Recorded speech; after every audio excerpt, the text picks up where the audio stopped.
If you'd told me a year ago that I'd fall for the guy who used to call me Nerd Boy in high school, I would have laughed in your face, but here I am. It started the summer after college graduation, when everyone was figuring out where to go and what to do with their lives. I was back in my hometown, applying to entry-level jobs I didn't want, crashing on my parents' couch, and generally feeling like a washed-up extra from a coming-of-age movie. Then one afternoon, I ran into Liam, at a gas station of all places. He looked different. Not the cocky football star I remembered from senior year, always walking the halls with his arms slung over some cheerleader's shoulder.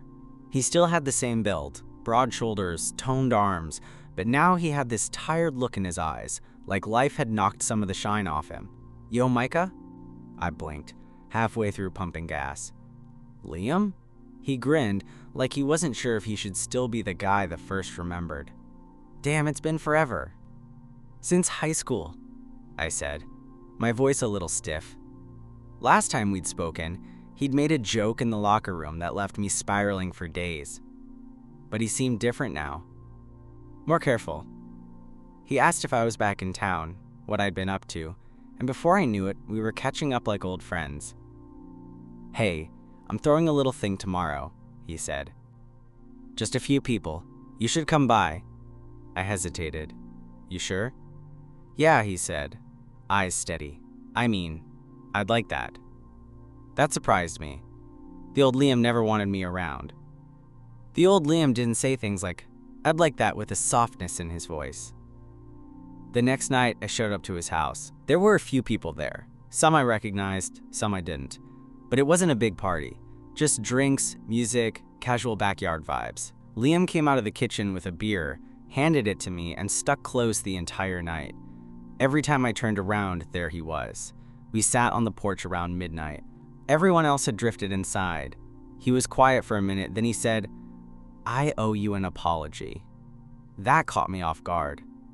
"For what?" He rubbed the back of his neck. "For how I treated you. Back in high school. I was a dick." I shrugged, trying to play it off. "It was a long time ago."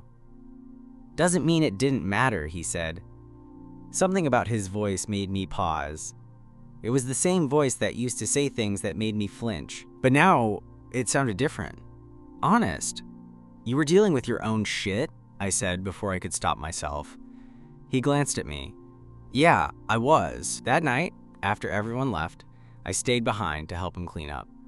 We didn't talk much, just picked up cups, tossed cans, wiped down counters. But when I was getting ready to leave, he followed me to the door and said, "Hey, you want to hang out again sometime?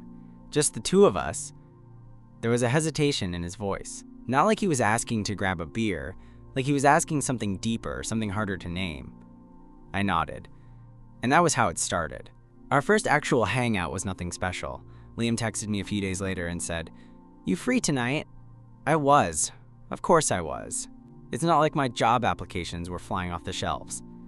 I told him yeah, and he told me to come by around 8.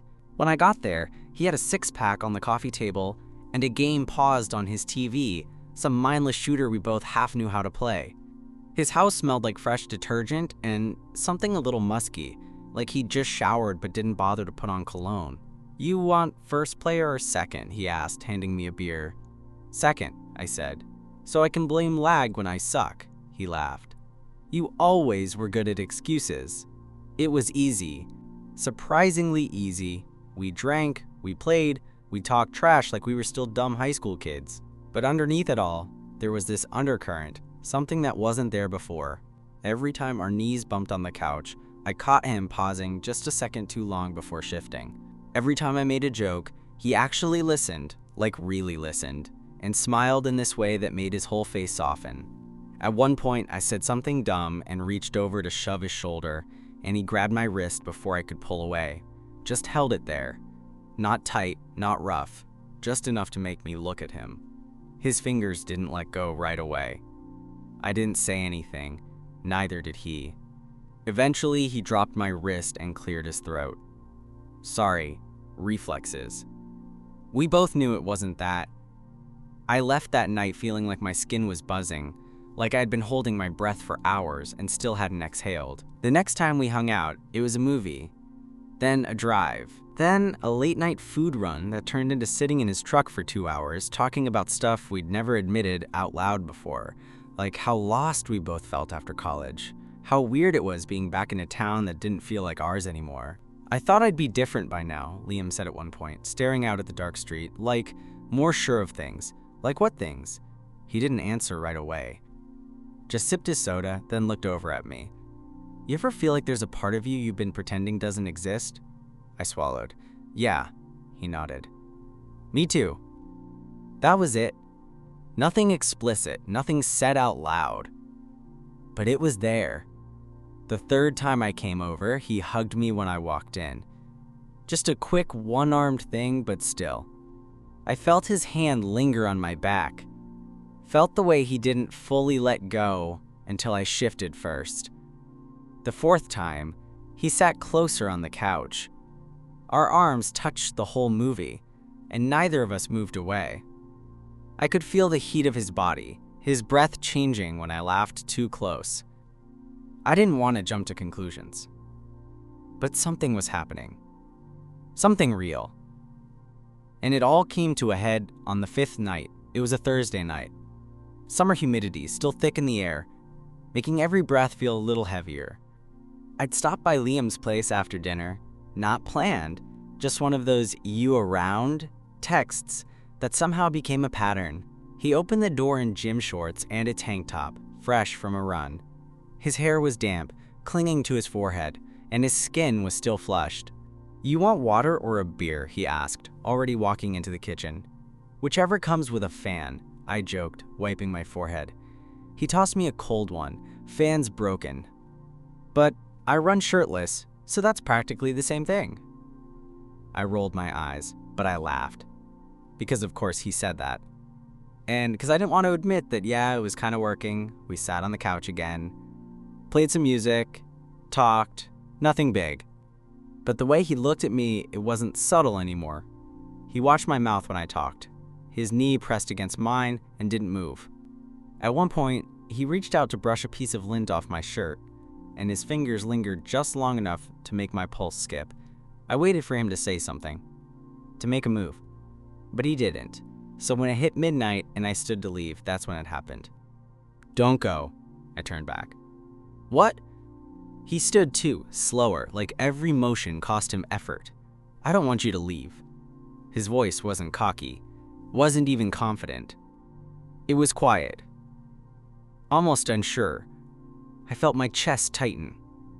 "Liam, what are we doing?" He ran a hand through his hair, stepping closer. "I don't know. I've been trying to figure that out." "And?" "I think about you all the time," he said. "More than I should. More than makes sense." He was right in front of me now. Close enough that I could smell the citrus in his shampoo. See the flicker in his eyes, the hesitation, the hope. "I thought you were straight," I said quietly. "I thought I was too," he replied. Silence settled between us, but not the kind that needed to be broken. "I've never done this before," he said. "Never said this to a guy. Never felt this way. But when you're around, it feels easier to breathe. And when you're not, I miss it." I didn't know what to say. My brain was still stuck on, he said he misses me. Then he looked at me, like he was trying to read the answer in my face. "Tell me if I'm wrong," he said. "Tell me to stop, and I will." I didn't. He stepped forward. Just enough that our chests barely touched. My breath hitched, and I saw the way his lips parted. Just slightly. Hesitant. And then, finally, he kissed me. It wasn't perfect, a little unsteady, a little unsure. But God, it felt like everything in me snapped into place. When we pulled back, I didn't say anything. Neither did he. We didn't talk about it the next day. I woke up in Liam's bed, fully clothed, covers kicked off, sun slicing across the room in that annoying way it does when you forget to close the blinds. He was still asleep beside me, one arm thrown over his face, chest rising and falling steady. For a few minutes, I just lay there, staring at the ceiling, replaying the kiss, replaying everything leading up to it. It wasn't just a kiss. I knew that. And so did he. Eventually, he stirred, turned toward me, hair a mess, face groggy.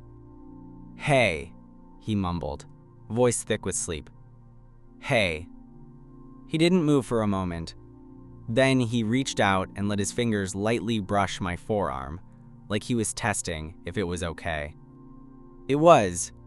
We didn't talk much that morning.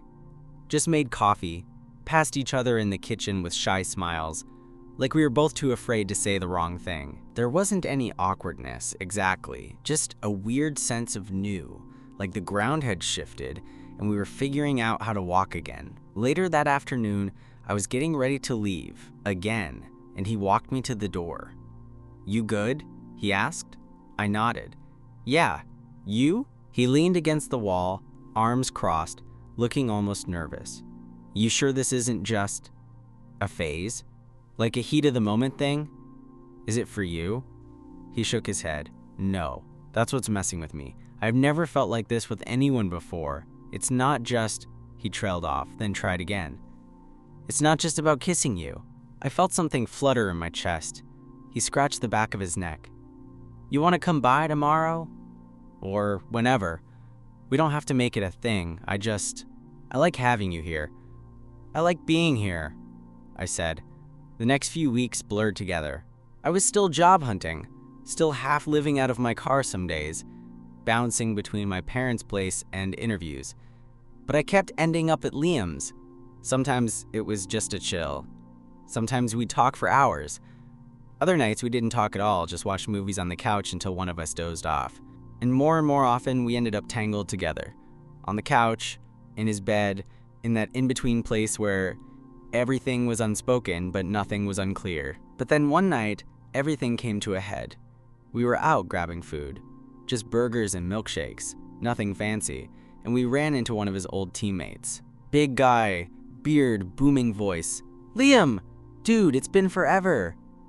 They did the whole backslap catch-up routine, and I just stood there, playing it cool. But then, the guy looked at me and asked, "Who's this?" And Liam said, "This is Micah. We went to high school together." That was it. Not, "This is my friend." Not, "We've been hanging out." Just, "We went to high school together." The guy nodded, gave me a sup, and moved on, but the moment stuck like a splinter. When we got back to his place, I didn't say anything at first. Just dropped my bag and sat on the edge of the bed. Liam noticed. "What's wrong?" I hesitated. "That thing earlier, with your friend." He sat down beside me, a sigh already forming. "Yeah, I know. I'm not mad," I said quickly. I don't know what we're doing, what this is." He looked at me, serious. "You want to define it?" "I want to know if I'm just your secret." That landed hard. I saw it in the way he exhaled, like it punched the wind out of him. "I'm not ready to tell the world," he said, "but I'm not trying to hide you either." "So what does that mean?" He was quiet for a long moment. Then, "It means I'm scared, but I'm also not willing to let this go." He reached for my hand. "I don't know what we are yet," he said, "but I know I want to figure it out. With you." And somehow, that was enough. For now. After that conversation, something shifted between us. Not in a bad way, just more honest. Liam didn't start introducing me as his boyfriend or anything. Not that I expected him to, but he was different. Quieter sometimes, more thoughtful, like he was processing everything slowly, piece by piece. He started texting me good morning. He'd send me dumb TikToks with captions, like "This made me think of you," even if it was just a guy dropping his smoothie in the parking lot. And at night, when we were lying in his bed, half awake and barely speaking, He started asking me questions. Personal ones. What was your first crush like? What did you think of me in high school, really? Do you think we're gonna screw this up? I used to hate you, I said once, quietly. He smiled in the dark. That tracks. You were cocky, loud. Thought you ruled the place. I was an idiot, he murmured. And I hated myself more than I ever hated anyone else. The silence after that was heavy, but not uncomfortable. What changed? I asked. You, he said. Or maybe just seeing you again, realizing I didn't have to pretend anymore. That part stuck with me. I didn't have to pretend anymore. We didn't go on real dates. Not yet. That was still too much for him, too public. But we started doing things that felt like dates. Late night drives. Coffee runs. Grocery trips that somehow turned into entire afternoons together. One night, we were back at his place, watching some dumb superhero sequel. I was sitting on the floor, leaning against the couch, and he was behind me, fingers idly running through my hair while I scrolled on my phone. Neither of us said anything for a while. Then I heard him say, softly, "You make me feel normal." I turned to look at him. "What do you mean?" He shrugged, eyes on the screen. Like I'm not broken. Like I'm allowed to want this. That hit harder than I expected. I crawled up onto the couch, settling beside him. "You are allowed," I said. "You always were." He didn't respond, just buried his face against my shoulder. That night, I stayed. No awkwardness, no second thoughts. Just two people wrapped up in a quiet understanding that maybe this wasn't temporary. Maybe we were really doing this. And still, neither of us said the words out loud. Not yet. The shift from whatever this was to something real didn't happen all at once. It crept in slowly, like how I started leaving a toothbrush at Liam's place, or how I instinctively reached for his hand when we crossed the street. He didn't pull away. That mattered. But the real turning point came one weekend in late August. It was hot, too hot for anything involving effort, so we decided to escape to the lake an hour outside town. Just a lazy day. Junk food in the cooler, a Bluetooth speaker, and towels tossed in the back of Liam's truck. We found a quiet stretch of shoreline and parked under a huge oak tree. I remember watching him as he kicked off his sneakers and pulled off his shirt, his back to me, muscles shifting under his tan skin. He wasn't showing off. He never really did. But there was a comfort to the way he moved now. He wasn't pretending anymore. When he turned back and caught me staring, he just smirked and tossed a towel at my face. "Eyes up here, Romeo." I rolled my eyes. "You wish." We swam. We lay out in the sun, too close. Fingers brushing over and over like some nervous Morse code we never bothered to translate. I caught myself studying his profile, the way the sunlight caught the bridge of his nose, the laugh lines starting to form around his eyes. He looked peaceful. He caught me looking again. "What?" "Nothing," I said. But he just looked at me for a long second, then said, "You always look at me like you're waiting for something." That made my chest tighten. Maybe I am. He didn't flinch, didn't look away. I want to be someone who deserves that look. It was the first time he'd said anything that sounded like love. Not the word itself, but the shape of it, the weight of it. Later, as the sun started to dip below the trees, we sat wrapped in a shared towel, still damp from the lake. My head rested against his shoulder, and he was playing with my fingers, absent-minded but gentle. And then he said it, not loudly, not dramatically, just, "I'm scared because this feels like something I could ruin." I sat up a little to look at him. "Liam, but I'm also scared of what happens if I don't try." That was the moment it became real. "I'm not going anywhere," I said. He nodded. "Good. Because I think I'm starting to fall for you." He didn't wait for me to say it back. He just leaned in and kissed me, slow and sure, like he knew he'd been waiting for this moment for years. And maybe he had. After that weekend at the lake, we didn't need to talk about it. We were together, not officially branded with titles, not posted all over social media, but in every way that mattered. It showed in the smallest things. How he started texting me home instead of you around. How he always bought 2 coffees instead of 1. How his hand naturally found mine under the table when we went out, even if we had to drop it the second someone we knew walked by. But there were bigger things too. Like when he invited me to meet his sister, who was in town for a week. I was nervous as hell, but he just squeezed my hand on the way to the restaurant and said, "She's gonna love you. She already knows, by the way." Knows what? That I'm seeing someone, that it's you. She did love me, and after dinner she hugged me like I'd been around forever. Or the time he got a text from one of his old teammates, asking if he was still living the bachelor dream, and instead of laughing it off, he just replied, "Not anymore." Later that night, I found him in the kitchen, stirring mac and cheese from a box like it was gourmet cuisine. I leaned against the doorframe, watching him. "You really told him?" I asked. He glanced over his shoulder. "Yeah. You okay with that?" He nodded. It felt good, actually, like I'm done hiding. I walked over and wrapped my arms around him from behind, burying my face in his back. He set the spoon down and rested his hands over mine. "Micah? Yeah? I think I love you." He didn't say it with drama. Didn't make it a big moment. But it was.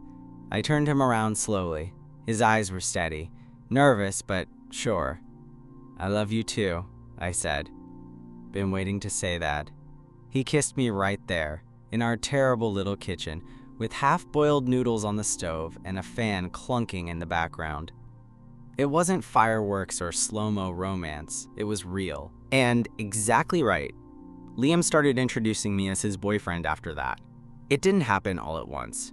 He didn't change his social media bio or make a grand announcement, but when someone asked who I was, he stopped stumbling through vague titles. "This is Micah," he'd say, "my boyfriend." The first time he said it in public, at a small birthday dinner with mutual friends, my heart skipped. I played it cool, but I caught the way his hand slid under the table and rested against my knee. A quiet reassurance, like, yeah, I meant that. There were still moments where I caught him retreating, when someone looked at us too long on the street, or when his phone lit up with a text from an old friend he wasn't sure would get it. He never denied me, but I could see the push-pull in his head. He'd always been someone who defined himself through other people's approval.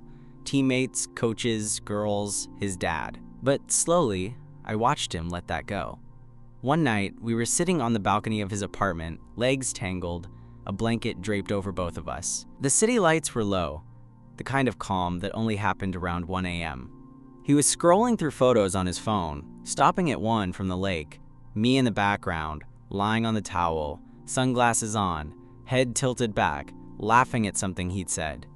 "I saved this one," he said. "Yeah? I look at it when I forget what peace feels like." I didn't say anything, just reached for his hand and held it. Because I knew that feeling. I knew what it meant to have someone change your entire view of yourself. Not by forcing you to become something else, but by making you realize you were already enough. We talked about moving in together. It was casual at first, half jokes about how I basically lived there already, then more serious. One morning, he walked into the room while I was brushing my teeth, looked around and said, "I think I want to wake up to this every day." I spat out the toothpaste and turned to face him. "You sure?" "Yeah," he said. "Micah, I've never been more sure of anything." So we did it. Found a tiny 2-bedroom on the east side, signed the lease, moved our mismatched furniture in, argued over whose terrible dishes to keep, and laughed our way through it. Our place wasn't perfect. Neither were we. But there were nights I'd roll over in bed, half asleep, and feel his arm wrap around me. Hear him murmur my name. And I knew this was the kind of love people talk about without ever really understanding. The kind that shows up unexpectedly. The kind that holds your hand in the dark and waits for you to catch up. The kind you don't walk away from.